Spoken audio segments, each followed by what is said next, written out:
A massive welcome to the Young Hearts Run Free podcast. Jack Scott, how are you doing, Jack? Good evening, gents. I'm 9 out of 10. Perfect. Loving life. Brilliant. So, in about an hour's time, you'll be a 10, baby. So let's just see what happens in the next hour. Thank you very much for your time. Really appreciate the opportunity to, well, I'm going to say speak with you. I'm going to give you a bit of a grilling, but I'm sure you can handle it. I'm sure you can handle it. We always start our recordings and speaking to our guest, but I want to find out a bit more about them. You've obviously been in the ultra running news and the news in general recently. But for those who maybe Jack Scott's name is new to them, who is Jack Scott? What's the crack? Yeah, what is the crack with Jack? I am 29 years old. I've been running for 6.5 years. I believe it'll be 7 in June this year. I live in Stone, Staffordshire, which is the Midlands, a little canal town, so not mountain based or anything like that. I'm a part-time construction worker. That recently changed. I dropped my hours about 8 months ago when my coaching business sort of started to add up. I work in the foundations of the ground, infrastructure projects, bridges, roads, skyscrapers, sort of protecting the ground from caving in. That's what I do. And I've got a wife, been married nearly 2 years. I've got a little dog, and that's that. That's Jack. What's the dog's name? Winnie. She's just here, asleep on the sofa. What's your wife's name? Jessica. Jessica Scott. Cool. Brilliant. Well, I loved that summary of Jack. Thank you, Jack. What attracted you to running 6-7 years ago? Yeah, so I was going through an interesting period of my life when I turned 18, to be honest. I was a little bit lost. I went down the wrong avenue for a very long time, and I suffered from a gambling addiction. The two crossed over in the end. I was a runner and a gambler, and running helped me out of my gambling addiction. And I now like to think I've progressed from a more addicted personality into more of an athlete and a more sustainable lifestyle. I was looking for an identity. I was looking for a way out of the gambling. I was looking for some sort of self pride and self care, and running gave me that, and I ran away with the idea. What about distances? Has it always been long, or No, so I did 6 months of road running before I progressed to the trails. Again, my addictive personality made me do things quickly because I felt great about myself for the first time in years. I felt like I was accomplishing things. I was getting healthier, mentally healthier. I was getting fitter. I was getting stronger. My body was changing. My life was changing. I was looking at things differently. And I started off doing half marathons. I did one off the cuff in a pre-season training camp for football, and I ran sort of 1:31. And I thought, well, I think like 90 minutes is a pretty decent time considering I've never ran longer than a football match. And it evolved from there, and I got the bug because, you know, back then I was 90% a gambler, 10% a runner. And as I moved distances and not necessarily always succeeding, failing as well, my numbers started to move in the right direction. So I went 80-20, 70-30, 60-40. And then I guess the real change happened in a long distance race of about 188 miles. It's the Offerdike Trail from South Wales to North Wales. That was 2019 September, before COVID. And I broke the course record by 6 hours. I went through hell and back. I just ran for 2.5 days, 49 hours. Didn't sleep, didn't know what I was doing, had no idea, stayed awake. And in that run, I made massive life decisions. I decided that I was done with gambling after six years struggle, if not a little bit longer. I decided I was going to marry my wife, and I decided that I was ready to really change who I was, literally in that race. Brilliant. But you didn't just dive into a race like that. Did you do a marathon? Did you go marathon distance?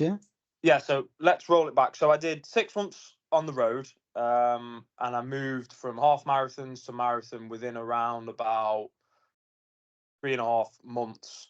Let's say 4. The first road marathon, was Snowdonia Road Marathon, which is, you might have done it or read about it. It's the steepest in Britain, I think. It's 2,400 foot of climb, circumnavigating the roads around the Snowdon Massif.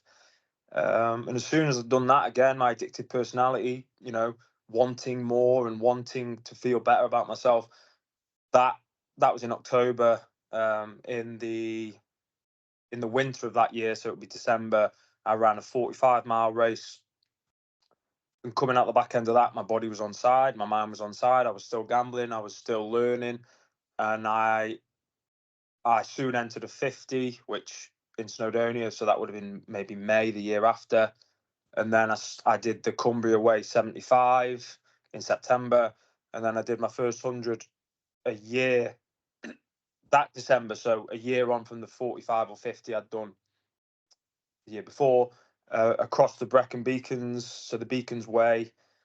Finished second in that, and then come out the back end of that, and I picked up injuries the start of that year.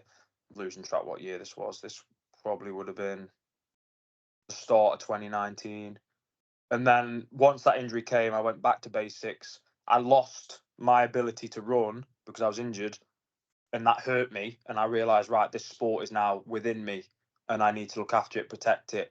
And I guess from that moment on, I started to move up the levels of self-care, trying to be more of an athlete, although I still at that point I had no idea what I was doing. And then just went from there. Right. Already I've got dozens of questions, man. I'm going to write down the word athlete and come back to that. I want to go back to football. Yeah. Stephen and I are big football fans. It's a topic we often discuss. Football. Do you support a football team? Yes, Stoke City. We were deliberating that. Stephen was right.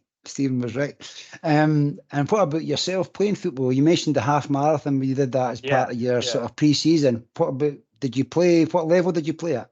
Yeah, so when I was in school, we had an amazing team. So the school team was an incredible unit of lads in high school. There was 6 or 7 elite players playing for Port Vale, for Stoke City, for different clubs around my area. And I was the skipper. And I was not the best player, but I was the best. Overall, I was with a sharp mind and a willingness to work really hard and a leadership quality. I sort of led those players to success in centre midfield.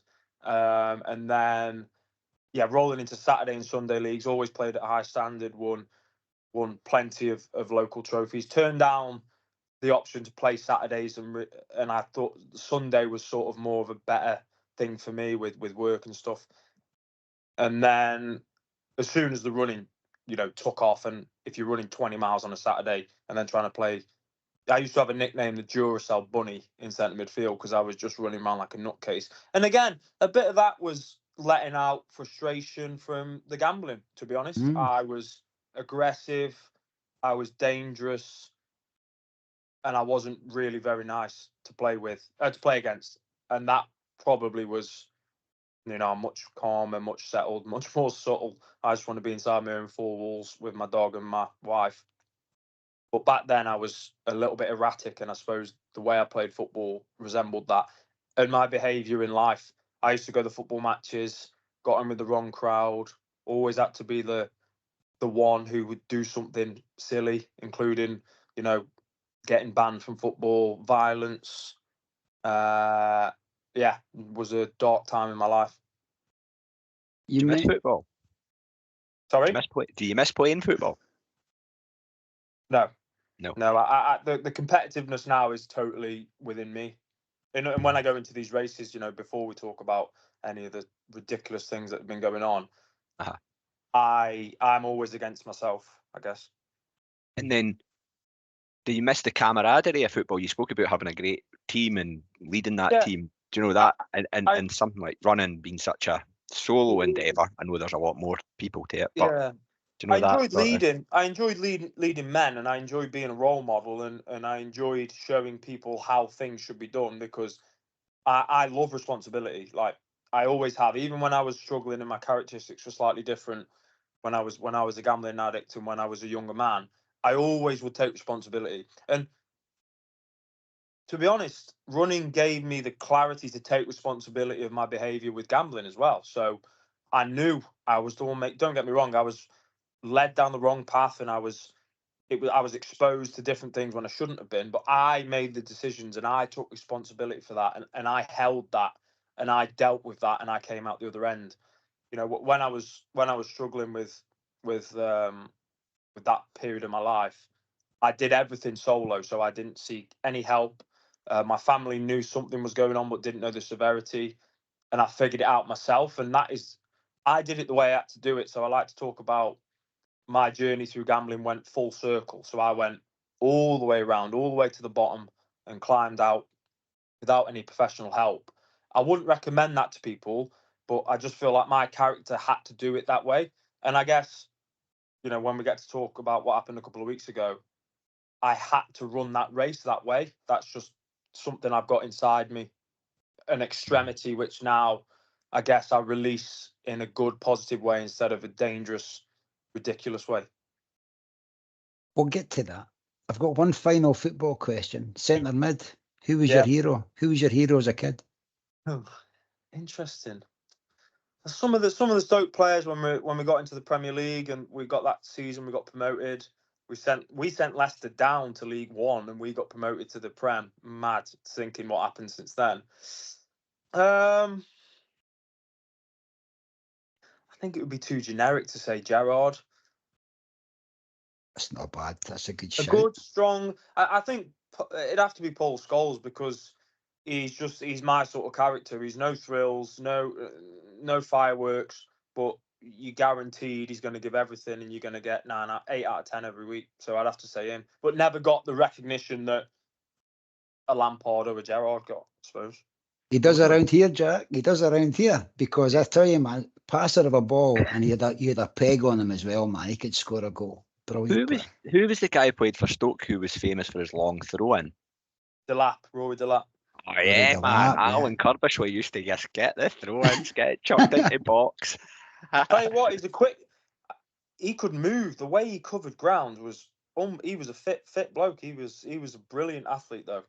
Up and down the pitch. Yeah, he was really. Yeah. He was rapid. For all the running fans listening in, we're going to get there. We're going to get to running. But however, I want to speak a wee bit, and it's actually not speak. It's to give you a bit of credit, because you're very openly speaking about your gambling addiction. I really appreciate that, because a lot of people listening in will be battling whatever demons they've got. But I think it's great that you're being quite open and speaking about that, and also that you said you've done it yourself. You've turned it around. Whatever that is, whatever strength, where you've got that strength from. Fair play to you, man. So thank you very much for being so open, Jack. Thank you. I appreciate that. Thank you. It's cool. And just before we move on, Jack, you mentioned about being a wee bit wet behind the ears to start off with, in terms of knowing it sounded like, training, nutrition and things like that, as we all are at the start. Whether you're just going to do your first 5k, 10k, you're listening to people and you're getting a myriad of different information. What did you join a running club? Did you acknowledge that you needed a coach? No,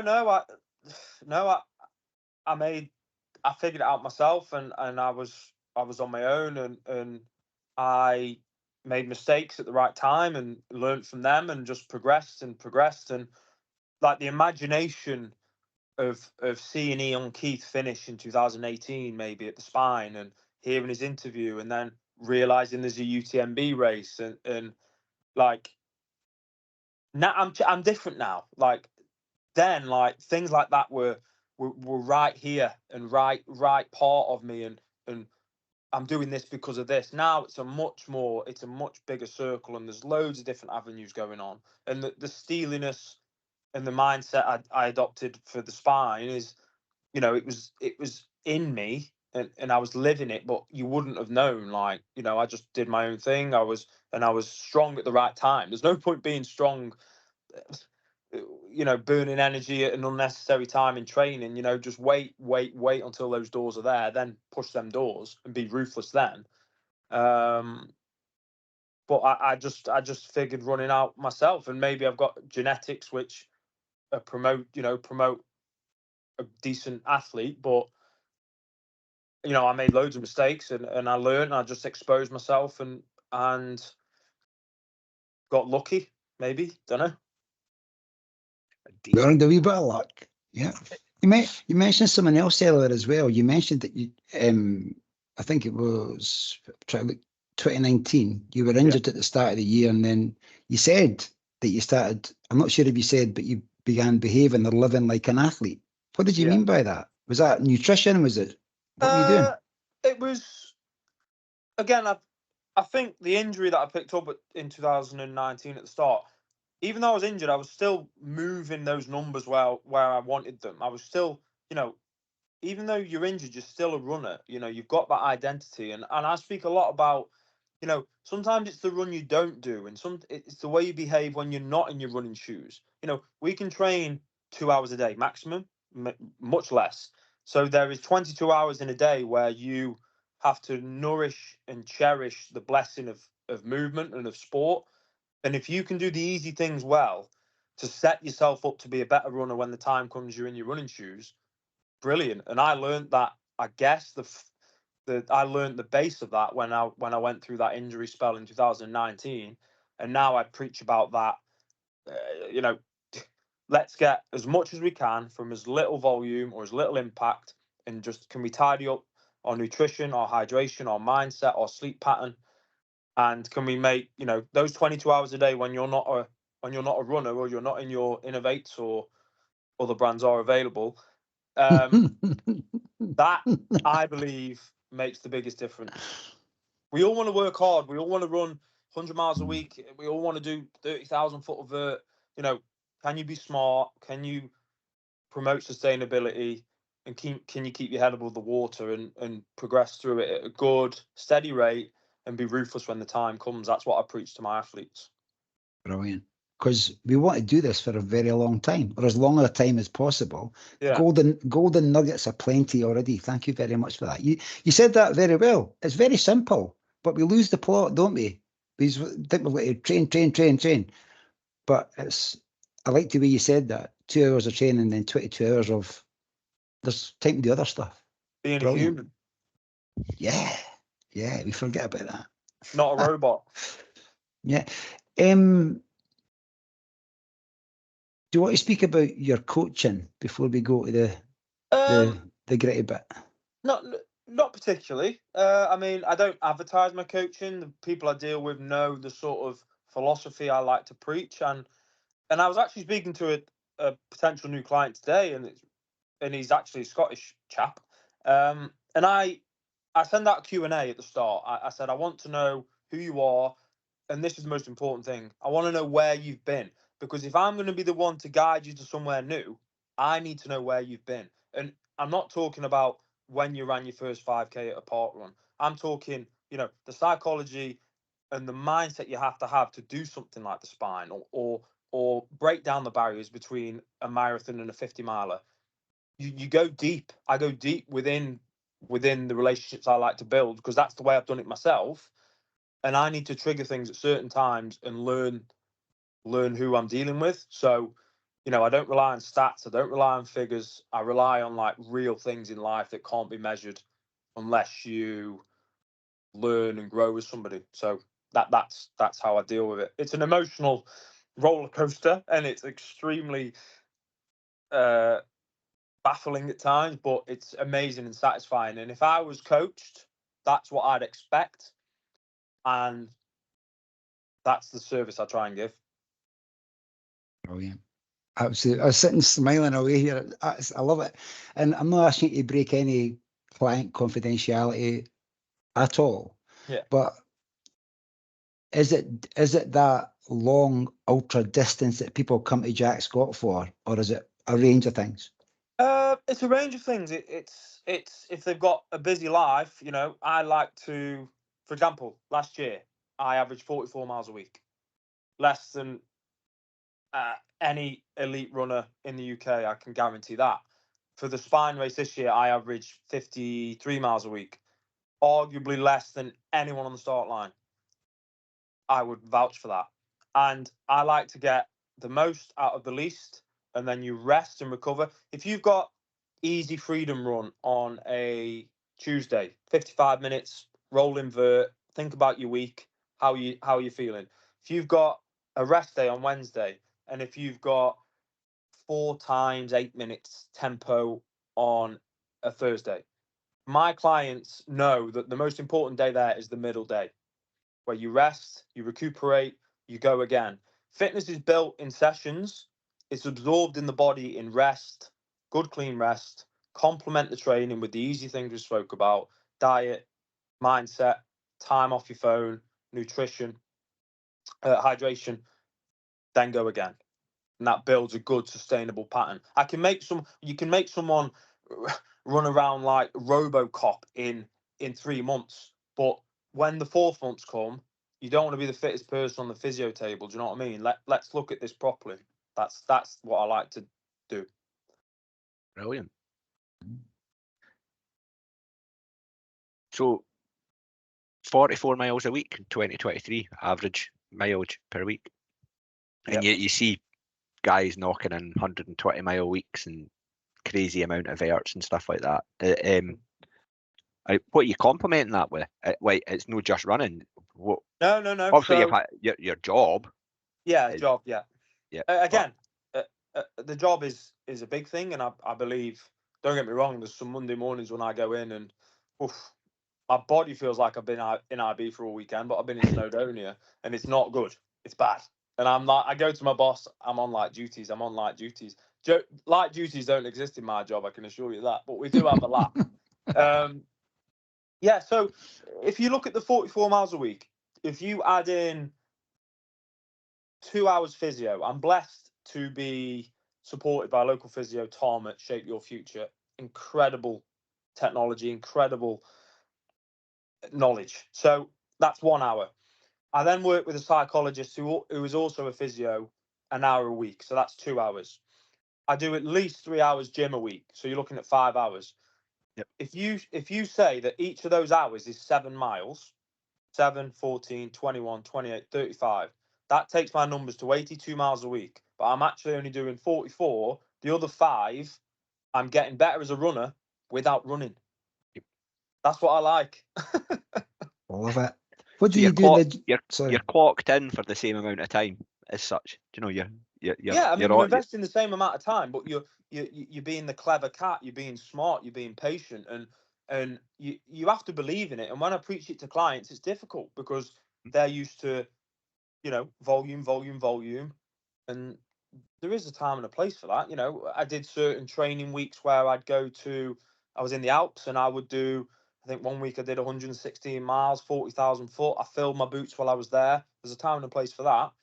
But then, to let that sink in, the next week I'm not just going to go out and log 50 easy miles. Like, I like to think I've evolved beyond that, and I've got a philosophy which is different to that. What do you do in the gym? Yeah, the gym stuff's really interesting. So I was forced really into the gym maybe 18 months ago. And again, physio, like I'm supported by the physio. And there's 18 months ago, 2 years ago, I was getting free physio sessions, and I'd get in from work and I'd be like, I don't want to go. I can't be bothered to go. So all these things that are hard at the start, go in the gym. Like this morning, I was in the gym at 5:20 and then went to work.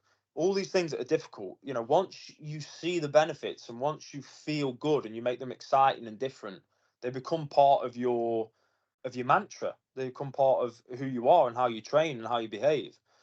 And I've adopted that. And in the gym at the minute, I'll do. So this morning, I was tight on time because obviously it was 5:20 and I getting picked up from work at 6:05. So this morning was heavy weights, upper body, get a bit of blood flowing in the morning, which will roll into the day. I do a CrossFit style session, which isn't regulated. I do it off my own back, and I've started adding in in and out of tempos on the bike at the minute because I can't run as hard as I'd like.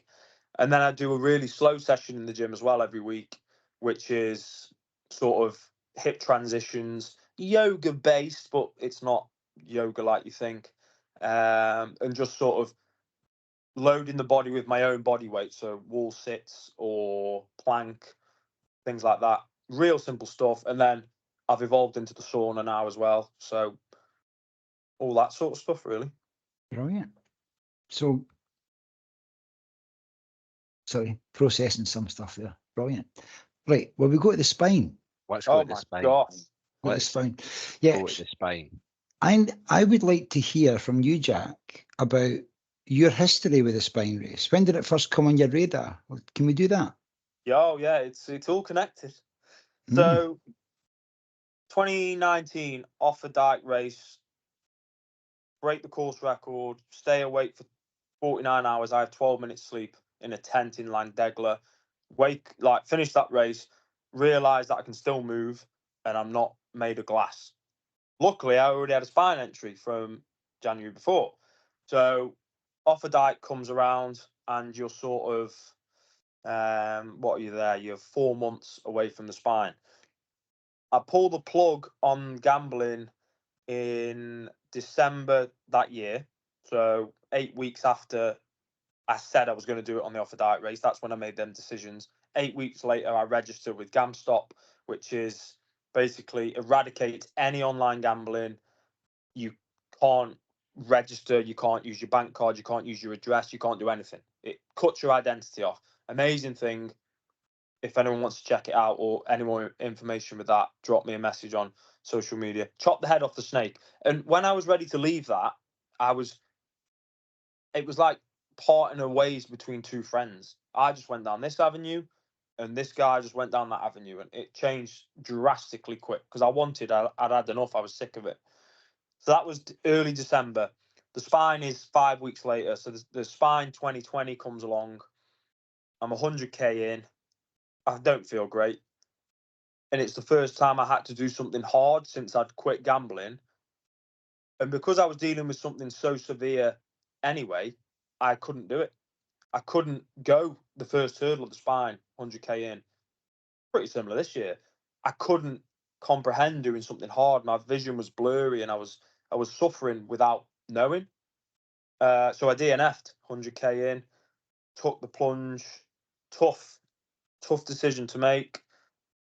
I was weak. I couldn't do it. So I came away from the race, realised that I needed to settle down for 3 months, 4 months, let this gambling addiction really be flushed out. COVID came along, so that was like bonkers. Not bonkers as in I wanted to gamble again, but life was changed forever for everybody. So I didn't really have a choice. I had to deal with it, get over it, move on. I do hard things. I break the record running across Scotland, Mike Hartley's record on the Southern Upland Way. Realised that, okay, I can do this. You know, this is who I am. This is the avenue I want to go down. I wait. I fail at UTMB. I do well here and do badly here, and I decide to go back for 2023, which is obviously a year before the one we're speaking about now. You know, I run a decent time, third fastest time ever. And I earn the right to do what I did this year by behaving like I did last year. And then this year comes along and just executed a performance that I can't really understand and comprehend. And I know people, I spoke to Mike Hartley, I spoke to names in the sport trying to break down what happened a few weeks ago, and don't know. And it's nice when this sport doesn't make sense. Yeah. Can I that way? Definitely. Can I ask the DNF in 2020? Yeah. Was the DNF in your head, or was the switch off from gambling still the main thing that was going on? I think I was suffering because I was 5 weeks. Although by the end, the gambling it didn't have an emotional attraction. It wasn't even about money. It was just like going to the toilet. Like it was just there. And then as soon as it wasn't there, I was jubilant and happy and different. But, you know, hormonally or physically or something in my blood was like, well, you know, there's something missing here. Like there's some attraction or some endorphin missing. And I think that as I went beyond 12 hours, 13 hours in the spine, and I had to sort of figure things out, there was a mental block. There was something inside me which could not do another hard thing because I was already dealing with it. Yeah. I didn't have the energy or the nous or the ability to comprehend it. So I DNF'd and I was not mentally strong enough to do the race. That imbalance, of the byproduct to going cold turkey almost with the gambling, is I can get that. You've explained it a hell of a better than I could, and understandable. That plug was pulled 100k in, but you mentioned COVID came, so there was then a 3-year hiatus until you could give it another bash in 2023. In 2023, what were you, 85 hours? Yeah. Yeah, third fastest time ever behind Jasmine and Damien. Yeah. Second place. You walk away from that content? Yeah. Yeah. And then things changed from that race. You know, I talk about the race and I've spoke about it, and I'll try and run through 2023 as fast as I can. So I'm on the start line. I'm a younger athlete. I'm earning my stripes, and I want longevity, and I love the old school approach. So I go into that race to finish the race. Now, at 128 miles, running past Tan Hill, the race changed. When I looked in the pub, I saw Kim Collinson. I knew Damien was gone, and I was like, right, you've earned the right to find this door. Let's go through it. So now the race is on. So the race started in 2023 at 128 miles in. Now, what was different this year, and I had to work with the psychologist because I'd had an elite performance and ran and finished second. And I thought I had to protect that. I thought I had to nourish that and hold on to that to become an athlete or to become someone different or to move up the ranks. And then I realized that actually, if you want to become the runner you're preaching about, you've got to risk that and you've got to go back and you've got to perform on this level. And the psychologist made me believe that. And we soon broke down the subconscious ability to accept the fact that I was going back to win the race. So what I did is I kept my circle tight. I didn't do any media. I came off Strava. I knew exactly what I needed to do. I didn't need people telling me how good I was, how bad I was, how this year was different, how all these elite runners are coming in. You know, when they came in and when I knew John was there and John Kelly was in the race, I was like, if I'm going to do this, I'm going to do it in 2024 under the most extreme circumstances with the most competitive field ever. And I'm not going to miss this opportunity. And so the race mode I went into in 2023, 121 miles in, 22 miles in the training block, I was in that mode. I was ruthless. I would have, I was just so ready, and no one knew. And then it happened. Just waiting for January the 14th. I was journaling on my phone every day. Wait for January the 14th. Wait for January the 14th. 20 days till January the 14th. But it wasn't like it was just a nice, comfortable sturdiness. Brilliant. I tell you, I love it as well when you mentioned John Kelly there. Because if you're going to put in a shift like you've put in, you want the best of them all to be there. You know, you're testing yourself against the very best field there can be. Yeah. And it was just... And as soon, me and Damien, I was texting Damien in October, and I was like, what's going on with John? Like, is he in or because in that period between, early autumn, I guess I was still justifying it to myself. I was still finding my feet. I was still thinking, okay, this train's about to roll in. Are you sure you want to get on? And then a couple of things happened, and as soon as John was in, it was just that 1% I needed. Like, people would have seen that and been petrified, but I was like, Oh, oh yeah. This is my time. Brilliant. I love Using the things I couldn't control to absolutely fuel what I could control. Aye, it's that exactly that burning desire that actually, if I'm going to win the World Cup, I want all the superstars to be there, so that I can show them just exactly who I am. How you mentioned you were texting Damien. Yeah. How I'm picturing the start line in January. What's it like there? Is there camaraderie? Is there joking going on, or is it game? Yeah. Is it game face? Yeah, there is, and John said, "Oh, is that Jack?" Because I'd ran with John on his Paddy Buckley round at the start of his Grand Round years ago. I'd met him then. He'd always said kind words about breaking Mike Hartley's time. But it became the John and Damien show a bit. You know, I wasn't doing media, and that's what I wanted. Like I was. I'm just a steel fixer from Stoke-on-Trent who might do something a bit silly. And I said to my wife, I said, you best grab your popcorn because I don't know what's going to happen here. and standing at that start line, though, Yeah. Jack, standing at that start line, have you got that mindset of I'm winning, I'm going to do all I can to win this race? The easiest way I can describe that is if Damien slept for 11 minutes, I'd sleep for 10. I'd find a way.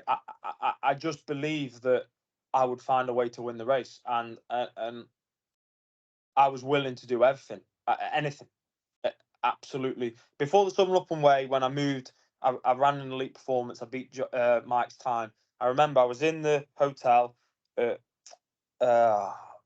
does it start? Not Port Patrick. Yeah, Port Patrick. I think near Stranraer. Yep. And I'm looking in the mirror, and I might be a bit delusional, but I looked and I said, I'm willing to die a bit for this. Like, I remember it. And that was the mindset for this race, but I've evolved as a man, and no one knew. Like, I didn't have to say it to myself. I just knew the picture I wanted to paint. Things kept rolling in the right direction. I had an amazing Christmas, took extra time off work to just look after those easy things, look after the 22 hours. And I just didn't give myself an option. It was too big an opportunity for you to miss. And the person I've become, I have to take that opportunity. Awesome. You mentioned sleep, and there's been tales of minimal sleep. Somebody look over me for 4 minutes and all that sort of stuff. I'd love to. Maybe we can put that picture on the Instagram. Yeah, we can certainly do that. But was it so? I think you've answered this question already, though. Was it always a plan to do it on minimal sleep, or were you making decisions on the course with regards to sleep? I mean, the top of the page was do whatever it takes to win. And now, when there's an extremity in a race like this, which is the weather, the darkness, the sleep, you know, I look at that as an opportunity to be 1% better than John, 1% better than Damien, and whoever else I'm with. So any extremity, I'm going to exploit. I'm not going to let it weigh me down. I'm going to exploit it. And I managed to do that in this race by, you know, I had a clear way of dealing with things, but don't deal with them sitting here. Deal with them when you're in them, you know. And when you make that choice at that moment, it can't be a wrong decision. 2 seconds later, it can be. 20 minutes later, the gloves you put on at the time aren't holding up to the snow. But at that time, you believed they would be. And 8 out of the 10 questions I got asked, I answered correctly. And that led to what happened. I've got to ask you about the two you never answered, Dan.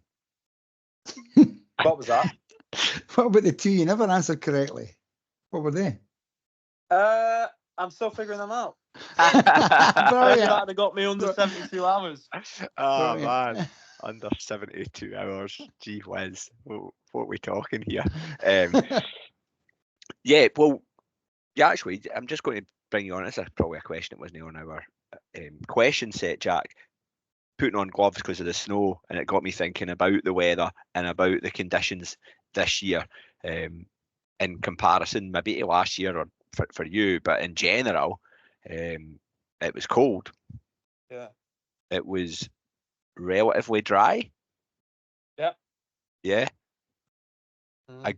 As far if you could rate the weather out of 10, what do you know, as one of those potential extremities that could have caused This is things? really this is really interesting you say that, and I've only just realised in the training, and when I was speaking to the family or speaking to people in my circle, I was saying, if the weather gods give us what we had in 2023, I'll bite your hand off. Right? And that's bearing in mind, on the Cheviots, there was 3 foot of snow. We were doing 2 miles an hour, and we would have broken Jasmine's record that year if the snow wasn't so bad when I was running with Damien at the end. So basically, the conditions were as good, but there was 3 inches of snow in the Cheviots, maybe. So it was literally the perfect canvas to go and do what I did. Now, there's a couple of things that might never happen again. There might never be an 11-man pack running at that speed for so long in the race. 85 miles, it was ridiculous. Or 12-minute miles for 85 miles with a full kit, it's just ridiculous. And they've also got the fact that it was so sturdy. I mean, that did cause issues for a lot of runners. Repetitive impact injuries, and only 3 of us out of that 11 finished. Obviously, me, Damien, and Conrad. Do you mean that when sturdy, you mean no give on the ground? Yeah, it was completely rock solid. Like And running through fields like that, have been churned up for weeks and then freeze. Yeah. It was razor sharp on your feet. To be honest, it was that was a problem.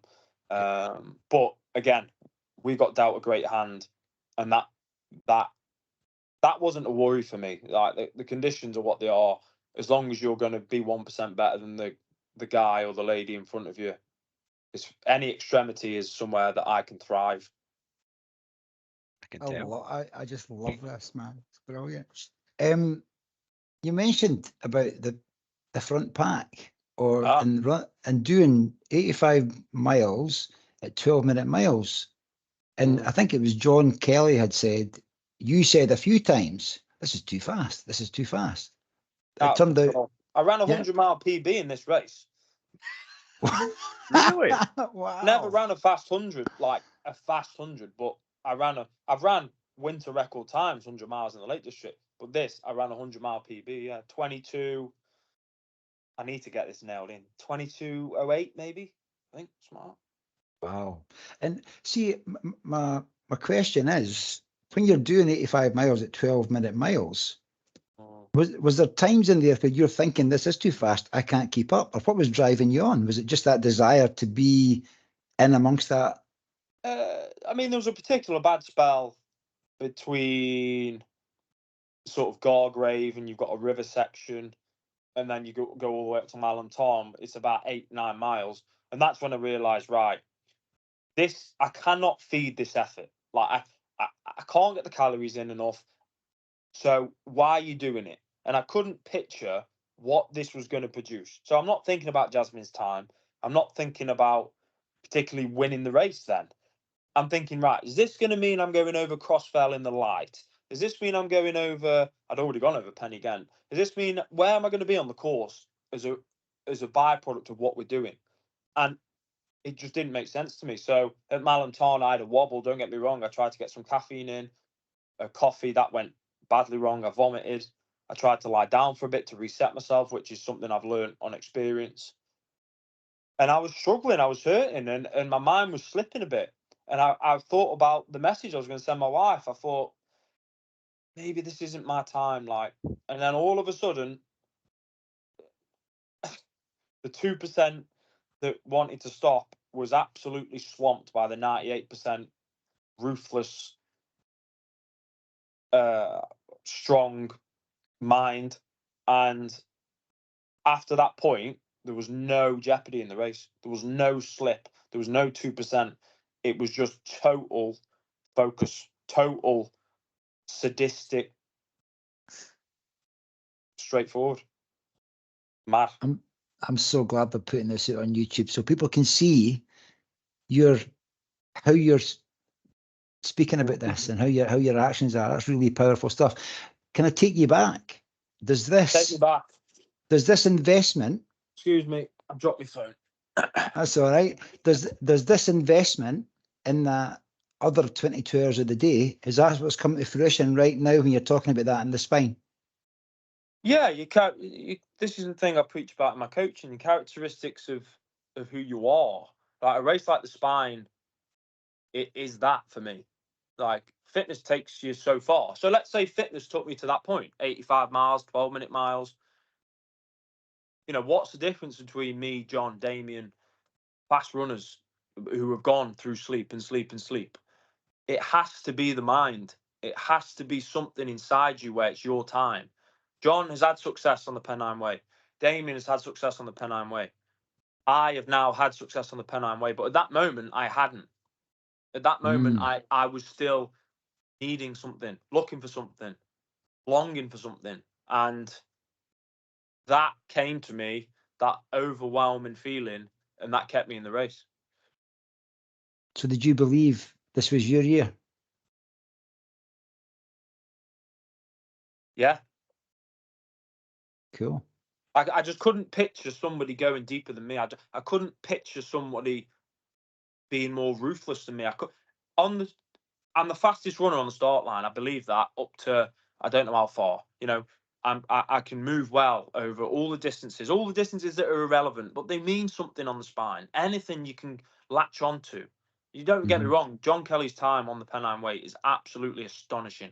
I've worked it out. I've put it into the calculator, and I can't comprehend it. But something was telling me this year that I just didn't think anyone would dig deeper than I did. I could.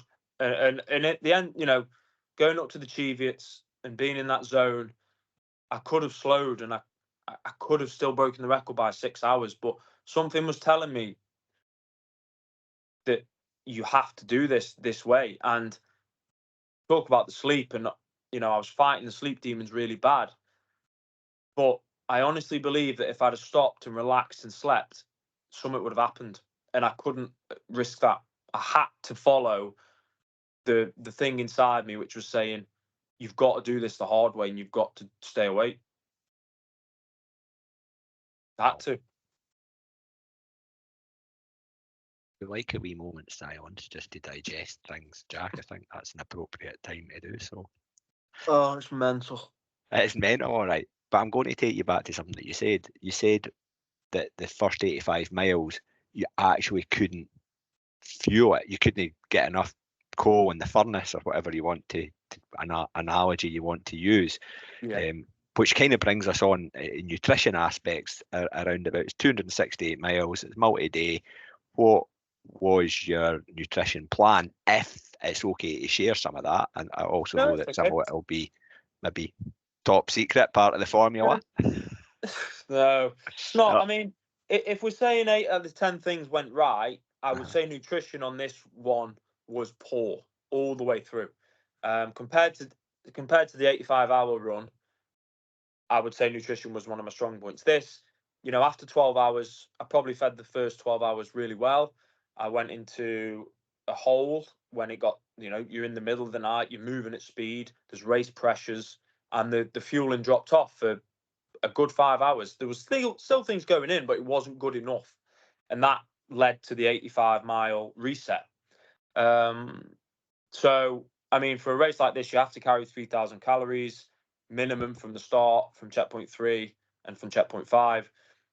Sort of 1,500 of those calories are just staying in my pack. I'm not touching them. They're there to get me through kit check. The rest, so I'd always carry sort of 2 homemade substantial wraps. So let's say one was a chili chicken and cheese, one was a ham, cheese and pickle sandwich, that baguette. So you're talking 600 calories each in them, and then you've got sort of high carbohydrate sweets, basically, not gels, sweets, and they went down a treat to fuel what I could. But that was definitely, and at checkpoints, you know, this is ridiculous. I'll never forget it. At Langdon Beck checkpoint, John Kelly dropped out. I get in there, Damien's asleep. John Kelly's asking me what I want. He brings me the food, curry, jacket potato, naan bread. and it's just like a conveyor belt of food off John Kelly, just feeding me chicken curry in the middle of nowhere, in the middle of a crazy race. Bit of a surreal experience. So there was times when I really filled my boots, but there was times when I was poor. But I guess that when I really got into the 1% zone that I spoke about, nutrition was good enough then, because what I was building in that race, I had to protect, and I understood that nutrition was gonna do that. Yeah, it was going to be one of your make or breakers. Oh, wait a minute. John's eyes light up when there's food mentioned. I could see him getting all excited when you were talking about chicken curries and baked potatoes and naan breads and stuff like that. I'm still at the baguette. Yeah, I was thinking, is that a big long baguette? Like, could you use your stick holders in your patch and like put a baguette in it instead of bringing out the stick? My mum makes me food, same as last year. My mum Right. made me food for 2023. My mum made me food for 2024, and it's nice. Well done, Mrs. Cheese and Scott. pickle baguette. Right, brilliant. I know. What's your high carb sweets that you talk about? That's where I was going. Yeah, so I'd have like a Ziploc bag with what did I have in there? I had Tantastic Haribo, standard Haribo, sort of these like drumstick squishy things, which are nice. Oh, they're good. Yeah. Squidgies. Yeah, squidgies. What else did I have in there? I might have had some like salted nuts or chili nuts in there, something a little bit different. Okay. And again, I'm going in there handful in. I'm not like picking anything out. And there's no science to it. You're just like whack. Yeah, just nibbling throughout. I like to speak. Yeah. You know, not many runners influenced me. Like I found my feet and I figured things out. But John Alban is a GB runner, lives in Norway, amazing guy. I'm sure you've seen a lot of what he gets up to. Runs for the North Face.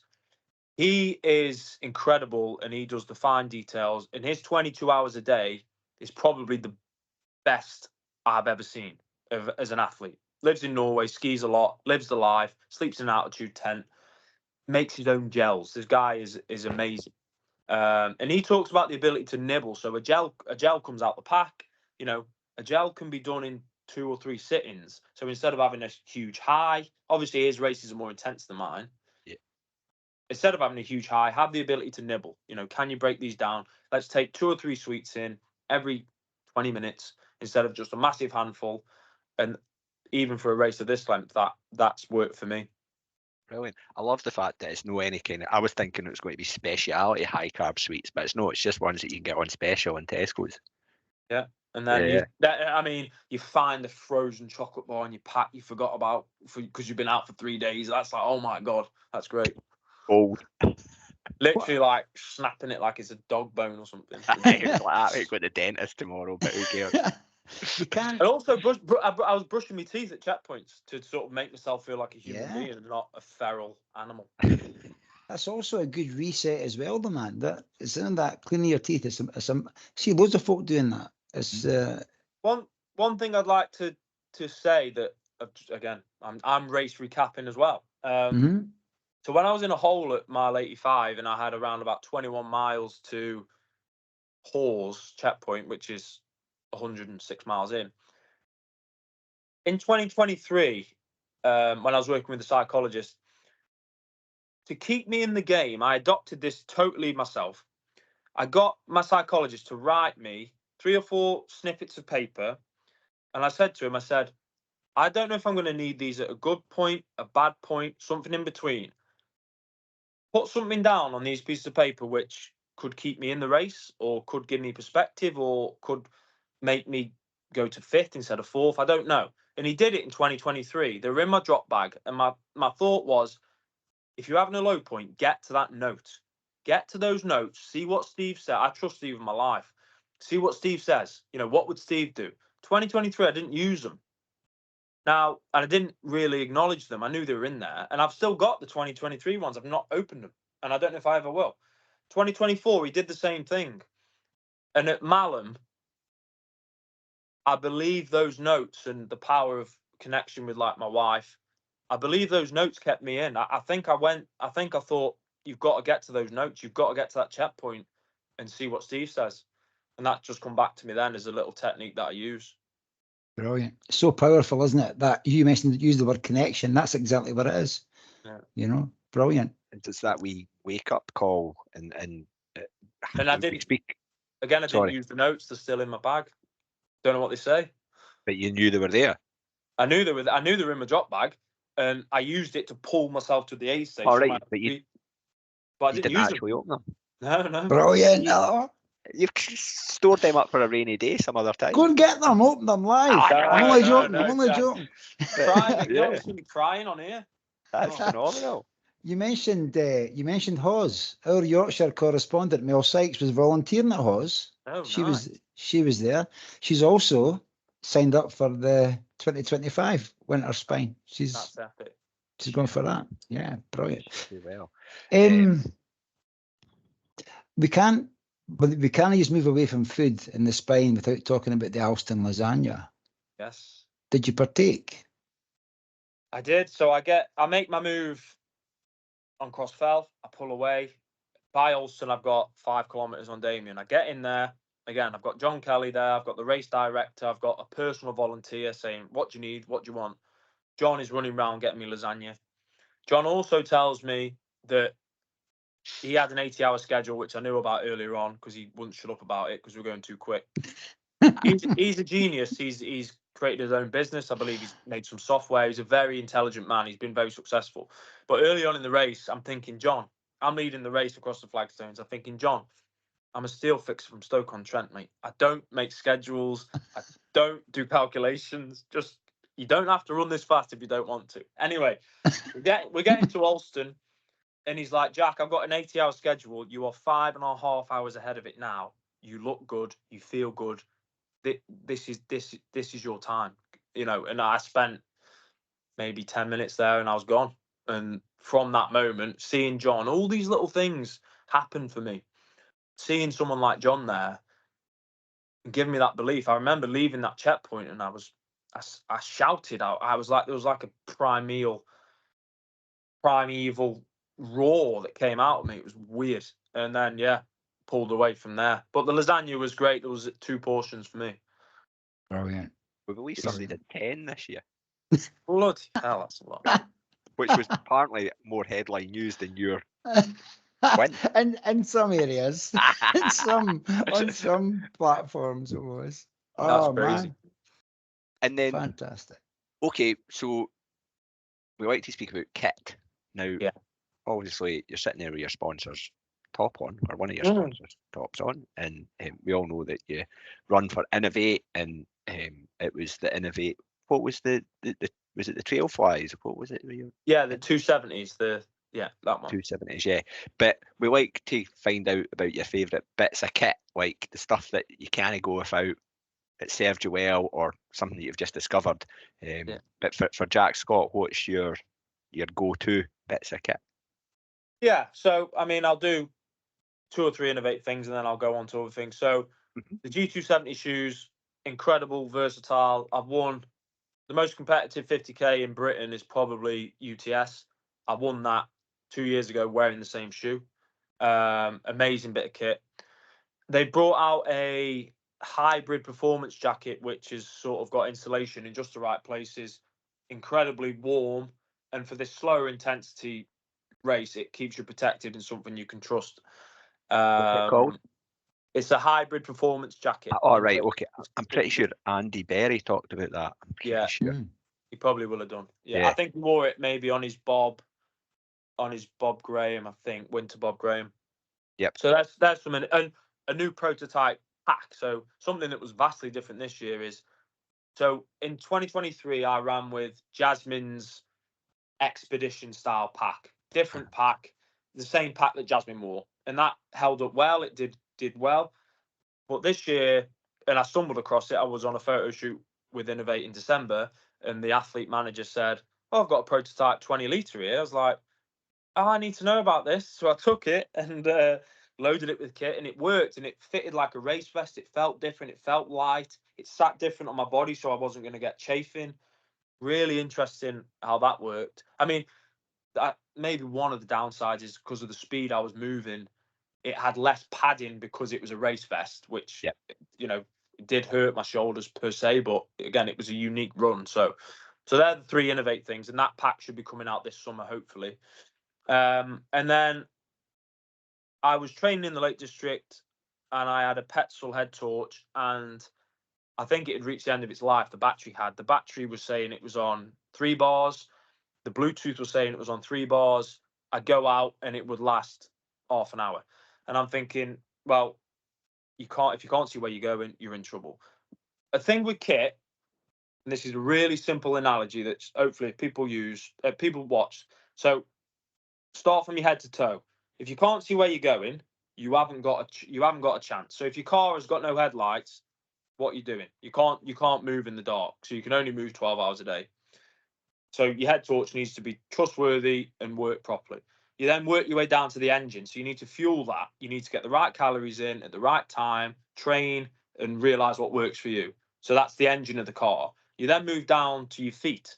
You know, on a race like the Spine, foot care, sock choice, shoe care, taking 5 minutes in a checkpoint to save yourself 3 hours of hobbling with blisters. You need to get that right. So you've got the headlights of the car, you've got the fuel and the engine of the car, and then you've got the tyres of the car. 3 things which, if you get them wrong, you haven't got a chance. Anything else is great. The car's got heated seats, brilliant. That might be my jacket. Do you know what I mean? The car's got a tow bar on it. That could be my pack. I don't know. That's the analogy I like to use when I explain kit. Yeah, the essentials against the whistles and bells. Yeah. Anything else is great. You know, additional extras, but get the headlights, the engine, and the tyres sorted. So yeah. So on the headlights. I invested in a Fenix. I'm not sponsored by Fenix. A Fenix Light 65 RT, I believe it is. Yep. And I studied a bit about the battery life, and it was incredible. It was 22 hours on 400 lumens, and I realised that if the wind chill came and knocked 25% off that, it would still give me enough to get through 16 hours of darkness. And then I was toying with buying spare batteries for Fenix because they're expensive, and there's cheap Chinese versions, which are £15 a battery, or the Fenix batteries, £25 a battery. And you realise, you know, you've invested so much into the race. If you make a mistake with one of those 3 very important things, so I brought the most expensive batteries, and they work great in the wind and in the snow and in the cold. So that's one. And then over my standard Innovate gloves, I invested in some sort of Gore-Tex Rab heavy duty sort of like mountaineer gloves, which work really well. I brought a 10 at first, made the mistake of taking all the labels off, and they were too big. So I brought a 9. But I ended up using both pairs. I definitely used the 10s from Bellingham, so for the last 45, 50 miles. So they did get used, and the size 9s were used earlier on in the day. And then I'd probably say, as the pace slowed, and when I was going in out of checkpoints from halfway, I put on so the shoes I wore were half a size bigger than usual. So I put on a heavy duty Bridgedale merino wool sock, which I wear every day for work. I haven't got them on now. And I know my feet can deal with all sorts of conditions in those socks. So after 155 miles, I put those on for the crossfell and from the more exposed areas of the route. They're my 3 best bits of kit for Innovate, and 3 best bits of kit non-Innovate. That's a particularly fantastic kit rundown. Thank you very much, Jack. Jack, before we came on air, we said to Jack, we'd sent you a question set, and he says, I've not had a chance to read them. I like doing things off cuff. But it's brilliant. A man true to his word. Yeah, but that car analogy, the way you linked all that together, was fantastic. So thank you very much for that. Simple, but very effective. You know, and then the thing where you're losing your battery because of the cold or whatever like that, and being able to build that dependency. Okay, that's still giving me 16 hours, and you said for a steel worker for Stoke, no thinking, being much. going on in his head. I'd suggest there's a bit more of the planning and prep stuff going on in there than you're letting on. Yeah, maybe. And also, what you did even thinking about saving a tenner when it costs a lot of money to enter the spine race, you know. So I could see me sitting on Amazon though, going, "Oh, that, I'll get away with that one. I'll get away with it." There is a line of investment in race. There is a Yeah. line. If you cross it, it becomes a chore, and a lot of people lose the plot with kit for the spine. I've had clients enter, and I'm going to preach to them about kit, and I'll help them out. They can lend stuff off me. And keep your thing as simple as you can. Everything on the spine is out to get you. 31 pieces in the kit list. The mileage, the extremities we spoke about. Keep your mind as clear as you can. Keep it as simple as you can, and it's just a long run. That's all I was saying. In registration, and Phil mentioned it after at the sort of interview at the finish. I just said it's just a long run, isn't it? Like the race director, it's just a long run. That was that. Keep it simple. How we'll come back to the finish in a minute, but what about recovery from that long run? The days and the weeks after it, what does that look like? Yeah. So I learned a lot from last year, to be honest. And this year has been better than last year recovery wise, because I must do micro things. I've got the blueprint now from 2023, and this year, like the night sweats this year lasted 3 days less than 2023. So you finish the race, you obviously not skin and bone, but you replenish your calories. I weigh myself probably 4 days later, and I've lost about 4 kilograms, which probably after the race is more like 7 maybe, but that's not a stat you can really rely on. I don't really remember the stats from 2023, so the 4 kilograms is sort of 4 or 5 days later. Where am I going now? Yeah, the night sweat. So after 3 or 4 days, your body recovers when it's asleep, and your body grows when it's asleep, and your body probably diminishes when it's asleep. So after 3 or 4 days, the night sweats come. And last year I had a bed set up on the floor. I was bouncing around the house. She was kicking me out of the bed because it was soaking wet at God knows what time. This year was slightly different. It was there, but it wasn't as aggressive, which was nice. My heart rate. So I was in the gym a week after, and my heart rate was out of control at sporadic times. I think I had a sauna 2 days after that, and it was the highest it's ever been just sitting down in the sauna. You know, the body was still recovering. Went on a run, and it was 22 beats. I went on a run on the Friday, my first run. It was 22 beats a minute more for the pace than when I'm at peak fitness, which is pretty astonishing, really.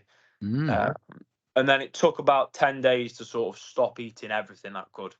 My mind was just like attached to calories and attached to food. And that stopped a couple of Sundays ago before I started work. So physically, I'm where I should be. And in the gym now, I'm lifting weights that I wasn't lifting before the spine. What happens is the weight is like, so my muscle mass would have been the same before and after the spine, but there's no substance or quality within the muscle. So I've got a steel bar that I took from work years ago. I have it outside, and I do multiple reps a day if I'm passing. So before the spine, I could do, let's say, 30. After the spine, muscles that I believe are the same size, I could do maybe 6. There's just the energy distribution in your body's not there. It's because it's had nothing for so long that when you give it something, I believe it sort of holds it and just like lets it go like that. When before it's like, so that's the body. The mind's still not there.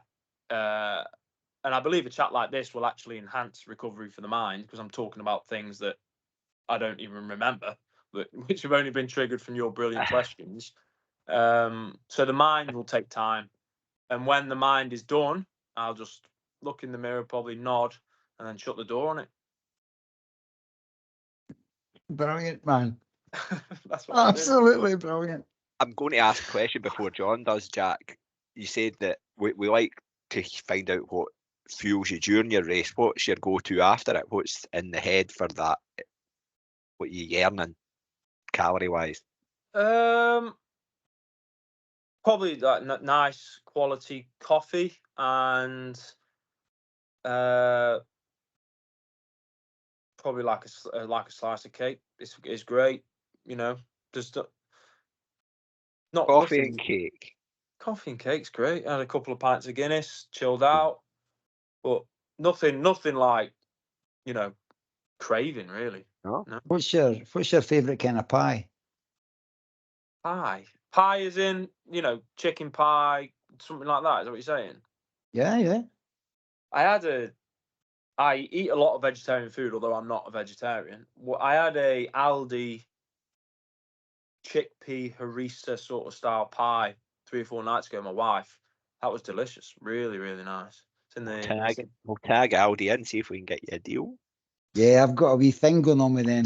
I'm Yeah. still beating their checkout assistants every week, man. I tag them in, but You I'll go got in a and new get. PB, didn't you? I did. I'll go in and look at that. I've never had that pie. I'll have a look at that pie. I love a pie. Too. But a chicken, Jack mentioned chicken pie with thick gravy on it, man.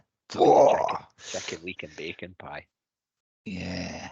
Sorry, anyway, we're going down a whole different avenue there. So yeah, one of our questions was about what's next for Jack Scott for 2024. Is that even on the radar yet, or do you do the full recovery first? When the mind starts drifting to what's next, you know you're close to coming out the end of it. Yeah. And I've said I will not go back to the spine unless circumstances change with, you know, like becoming a contracted athlete where these things are sort of expected of you. That's not really the avenue I'm at the minute. So, and unless someone runs 72:54, I'm never going back, because I'll never have that day again on that course. Not going to happen. So that's out the question. And I'm a varied athlete. You know, I had the chance to do UTMB last summer. I went for OCC, had a decent run, finished second Brit behind Robbie Simpson, and I want to continue being a varied athlete while I'm 29 years old, dipping my finger into everything. I'd love to run a fast 100 miles this year, and if that was a Western States qualifying race in Europe, that would be great. But they aren't released till the end of May, so it's sort of your hands are tied until then. But the main thing is I'll speak to my wife, I'll look at the calendar, and I'll make sure whatever decision we make is one that suits us and is sustainable and isn't influenced by what's just happened, more influenced by the person I was before that. Sensible. Yeah. Sensible but exciting as Yeah. well. Yeah. Oh, I've seen that Jack's eyes light up when he mentioned Western States there. Yes.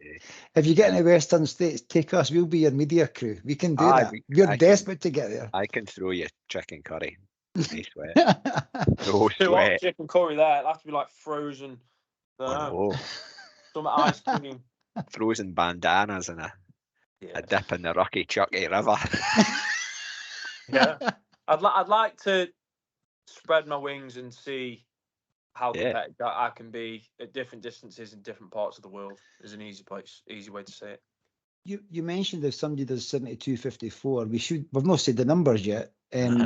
Jack finished in first place in the spine race in 72 hours, 55 minutes and 5 seconds. Yes. Taking 10 hours off the previous record that they said might never be beaten, Jasmine Paris, which is a phenomenal record that she set. But you mentioned earlier that John Kelly said you could still take like 5 hours off the record and stuff. Was there a realization, and were you pushing to take as much time off as you could, Jack? No, I wasn't. I dreamt of having this race in my hands for so long that when I had it, for a good chunk of time, I was petrified to lose it. Don't get me wrong. I thought Damien was gaining on me. I didn't check my phone.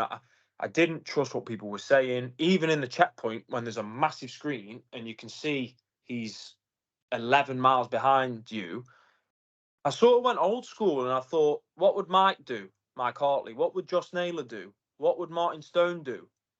Follow your nose, follow your heart, and run hard. That's what I did. Just went old school and didn't stop. No even looking in the rear view mirror. There was many hallucinations, and there was one where so I've come off the Cheviot, I'm heading down to Hut 2. Dawn is beginning to break, and I literally see Damien with a full support crew, 400 meters behind me, and I'm like, "You're joking, aren't you?" Oh god, mental. So there's all sorts going. I mean, there's all sorts of hallucinations going on. I was running scared, and then I earned my stripes to just. Mike talks about it in his book. He talks about that point where you're so close to the edge, where you find an internal energy that it propels you forward, and everything else is irrelevant, and it's just a moment in time you have to exploit. And I'm just so proud, without getting emotional, that like at that moment, although I was absolutely exhausted, I was holding on to, like I said on social media, that 1% of me which said, this is your time to do something bonkers. And that's that. Although there was so much stuff pushing against the wall, trying to just slow me down or add more sense to what was going on, I was no, this is what's happening. And obviously you can't comprehend that when you've not been there, to listen to that side of you that's like, ignoring everything else. This is what you're doing. But the mind is capable of anything.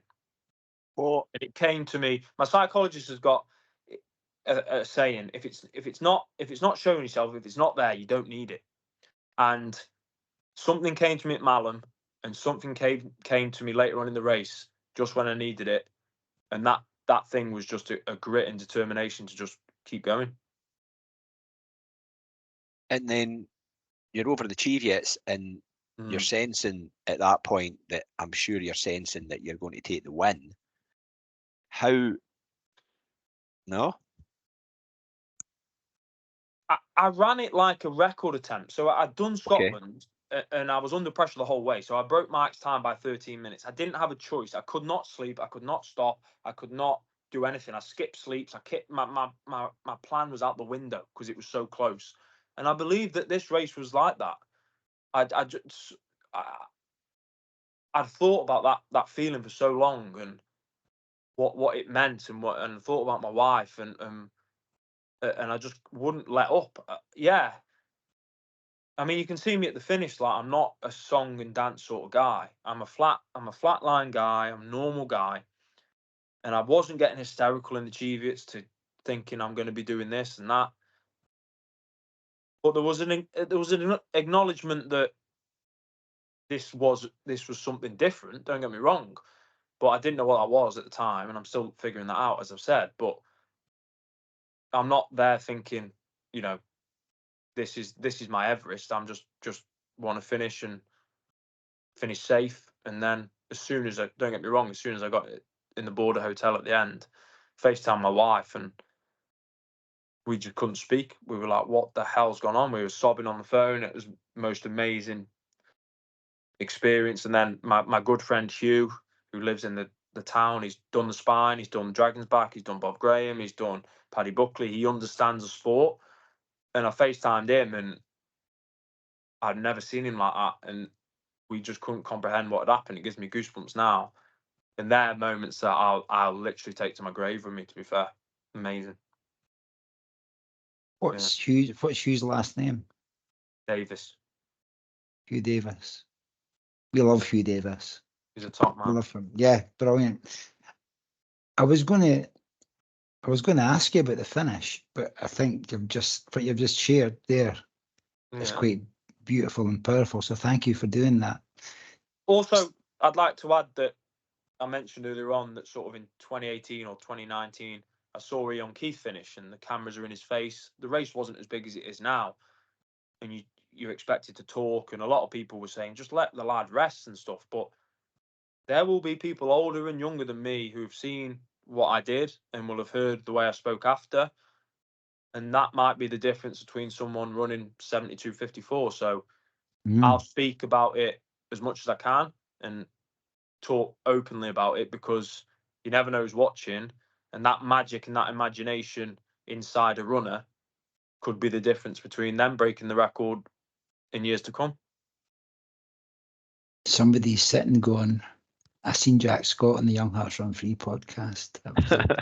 So, but Stephen and I spoke. We seen you finish because the video's there. We seen you finish. We seen you come in. We seen you touch the wall, and then I we've don't seen. kiss the wall, I just touch it. I Yeah, only kiss yeah. my wife and my dog.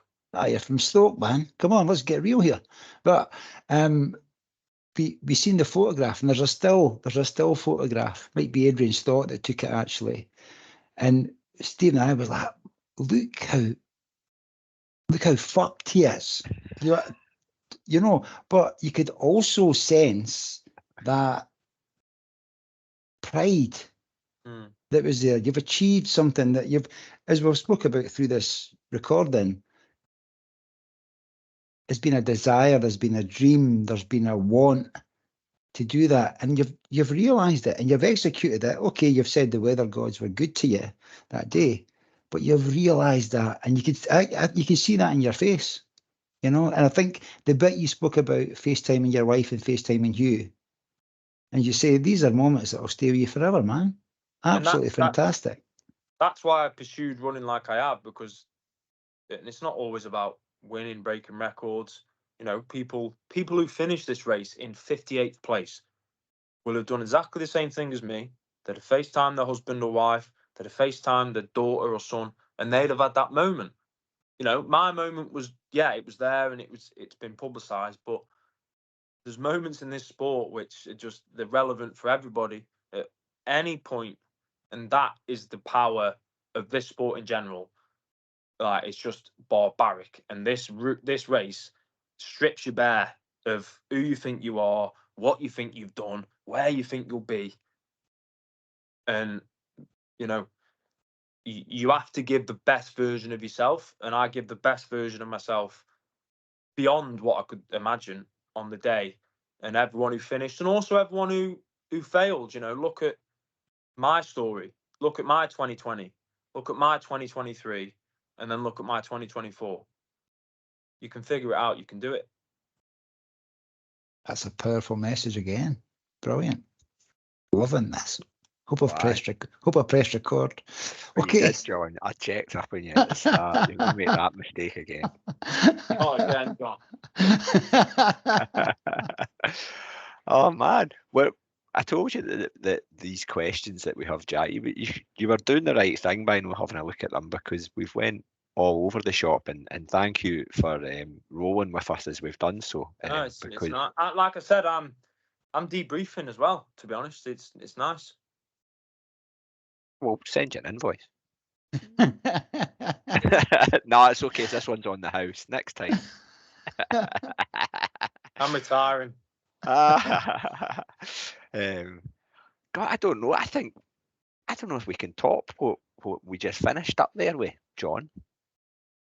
Is there any stone left unturned, apart from those big flagstones in the Pennine Way? You'll not upturn those.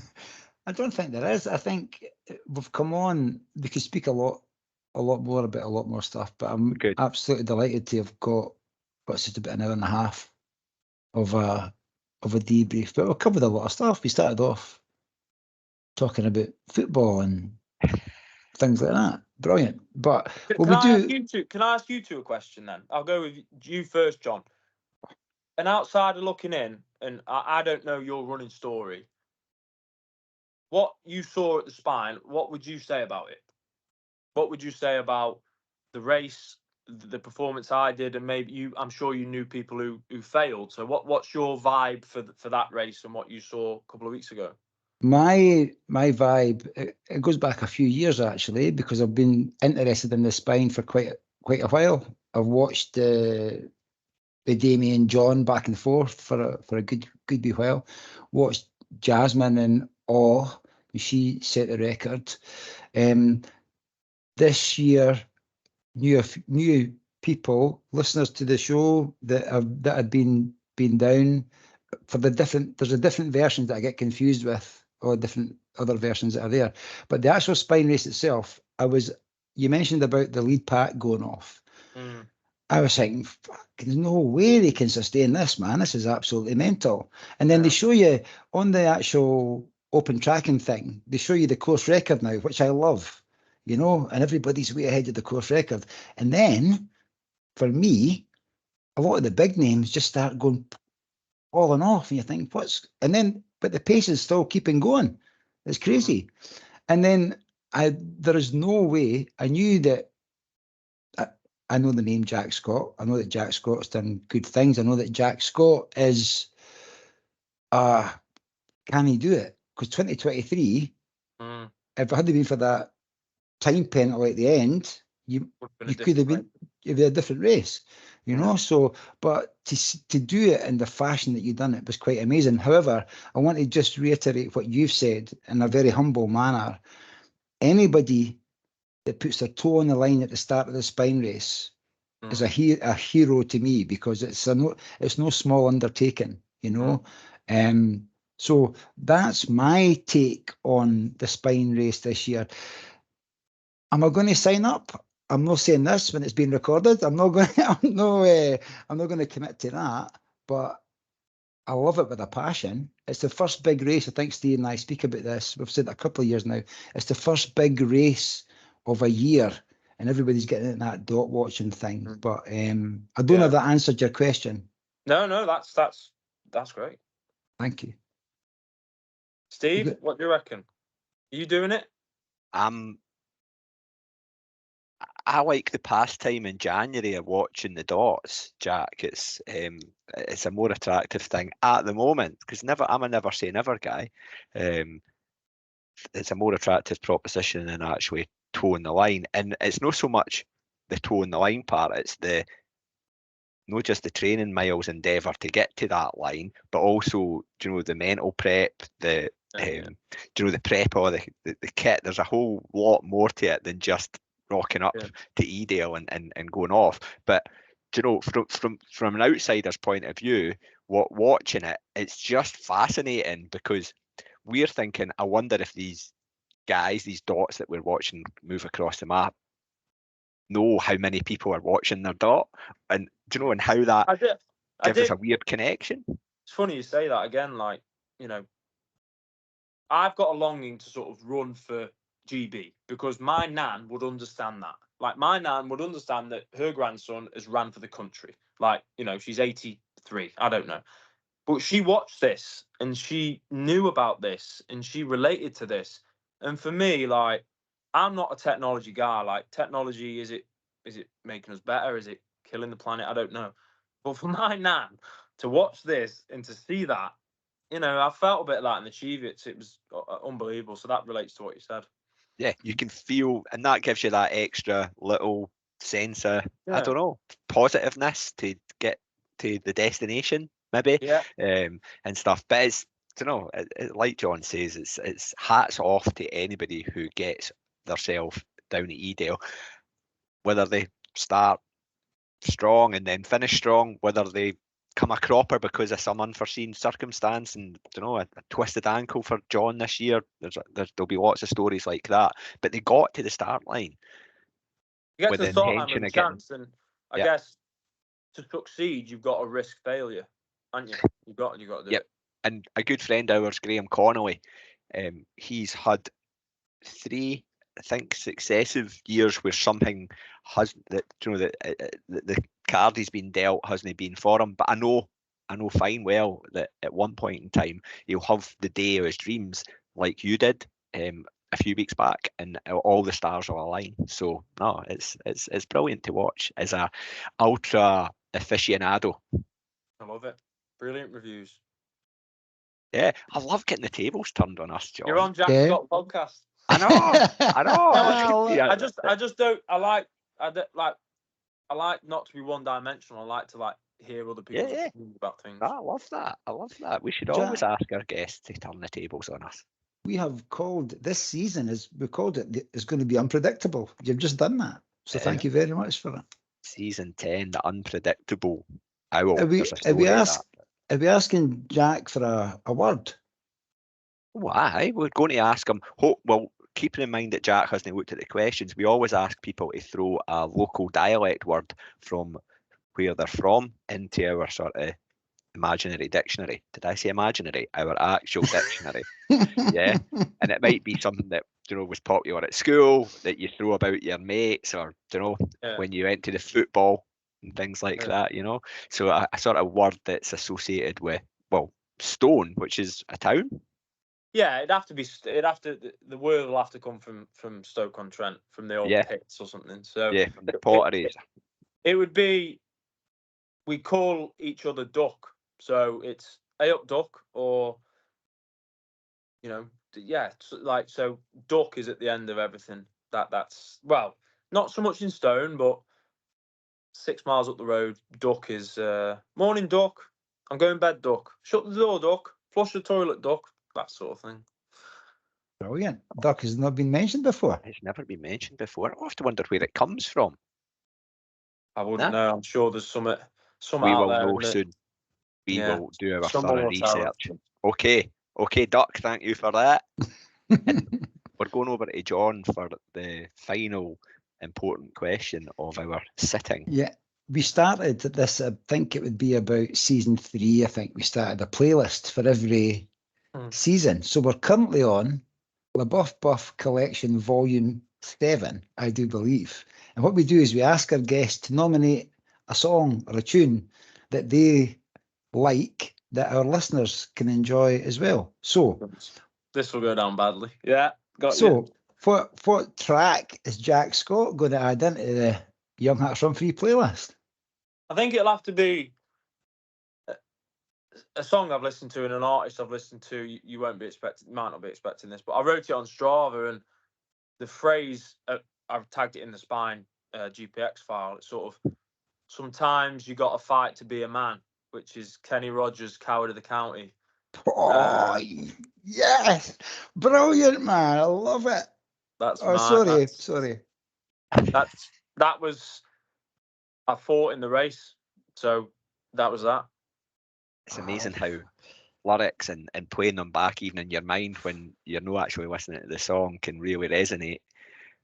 But that song, man, the song's a story, obviously. That Kenny Rogers song's a story. It still gives me goosebumps when he gets to that bit. The listeners will know when they listen in. But what we do, Jack, is on the probably You're not making me sing it, are you? Well, that was the next question. No, we wouldn't actually do that. But what we'll do is on the audio version, when we're finished speaking, the opening bars of "Coward of the County" will come in, and that's what we'll finish. So, and everybody can have a sing along.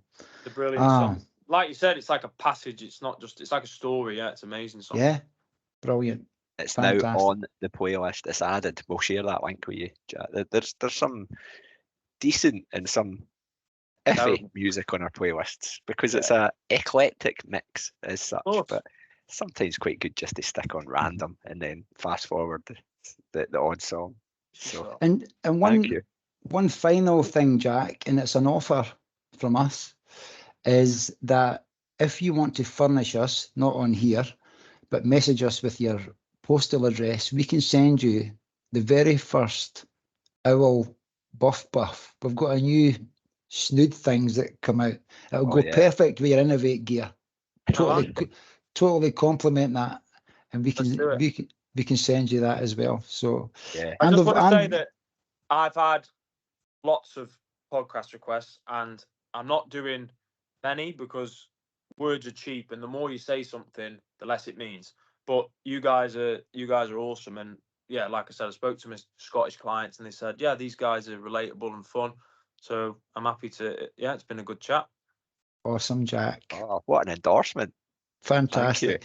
You know what? I knew I was going to enjoy this conversation because of the topic, the Spine, but also the person, Jack Scott, and grit, determination, resilience, all that sort of stuff. But the way that you've described it, what's really stuck with me actually, since all the way through this, is you saying about that other 22 hours of the day.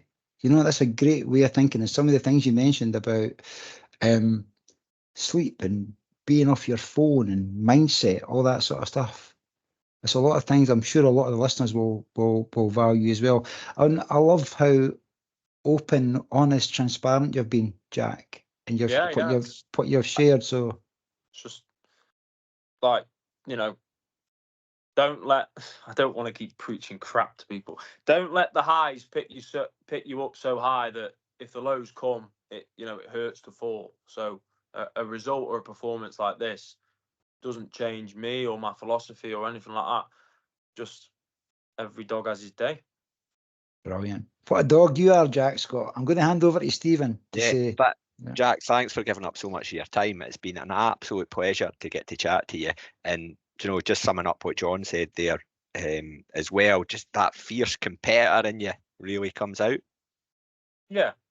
And it's kind of, there's a bit of ruthlessness in there as well. And you spoke about when you played football, you were kind of midfield marshal, and and sounded a bit an enforcer as well. And it's like you've taken the elements of that and then sort of transitioned it over into a running mindset, but left all the negative stuff behind, whether it's the discipline of running or whatever, that's just been the perfect match for you. I don't know. It's just obviously working absolute wonders.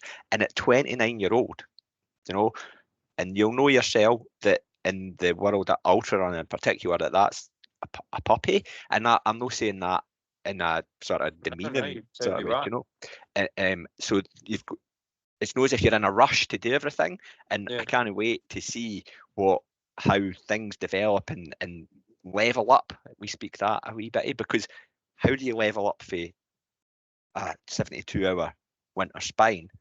Well, you look at what Jack Scott's going to do next. That's what you do. So yeah, can't wait to see how it's going to pan out for you 2024 and beyond. But no, thank you so much. It's been an absolute blast.